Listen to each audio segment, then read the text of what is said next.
اعوذ باللہ من الشیطان الرجیم۔ شیطان مردود سے میں اللہ کے پناہ مانگتا ہوں۔ وَيَوْمَ نُسَيِّرُ الْجِبَالَ وَتَرَى الْأَرْضَ بَارِزَةً وَحَشَرْنَاهُمْ فَلَمْ نُغَادِرْ مِنْهُمْ أَحَدًا۔ اس دن کا خیال کرو جب ہم پہاڑوں کو چلا دیں گے اور تم زمین کو دیکھو گے کہ بالکل عریاں ہو گئی ہے، اور ہم ان کو لا جمع کریں گے، پھر ان میں سے کسی کو چھوڑیں گے نہیں۔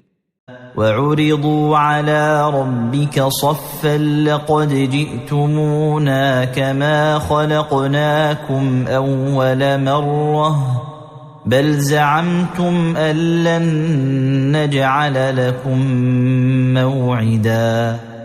اور سب صفیں باندھے ہوئے تیرے پروردگار کے حضور پیش کر دیے جائیں گے۔ تم ہمارے پاس آ گئے نا، جس طرح ہم نے تمہیں پہلی مرتبہ پیدا کیا تھا، بلکہ تم نے تو یہ سمجھ رکھا تھا کہ ہم تمہارے لیے کوئی وعدے کا وقت مقرر ہی نہیں کریں گے۔